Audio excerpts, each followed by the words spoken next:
Des images d'étudiants suivant les cours dans des locaux touchés par les pluies à l'université des Coloésies ont provoqué une vague de réactions sur les réseaux sociaux. Mais derrière la polémique, les autorités provinciales rappellent plutôt qu'un vaste programme de modernisation des infrastructures éducatives est en cours dans tous les Lualaba.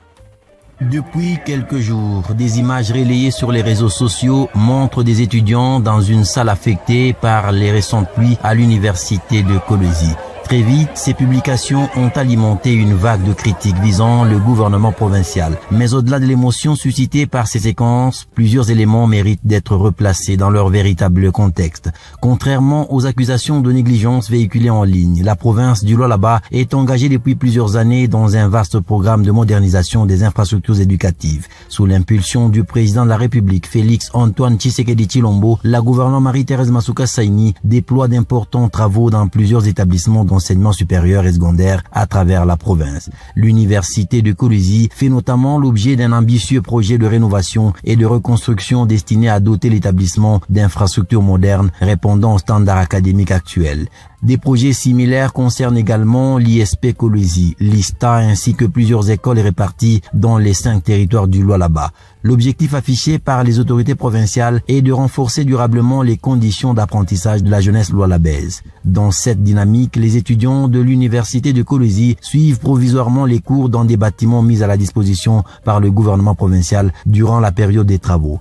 Une solution transitoire adoptée afin d'éviter l'interruption du calendrier académique pendant la réhabilitation du site principal. L'entretien des auditoires provisoires relève de la gestion des dirigeants de l'UNICOL, d'autant plus que les étudiants payent régulièrement les frais académiques. L'incident provoqué par les pluies dans certains locaux provisoires est ainsi présenté par plusieurs observateurs comme une difficulté ponctuelle liée à la gestion quotidienne des infrastructures temporaires. Pour les autorités provinciales, il serait réducteur de résumer toute la politique éducative menée dans la province à cet épisode isolé, alors que des investissements importants sont engagés dans la construction d'auditoires et des bâtiments définitifs.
Merci à tous de nous avoir suivis.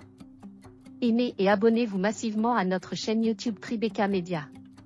Au revoir et à la prochaine.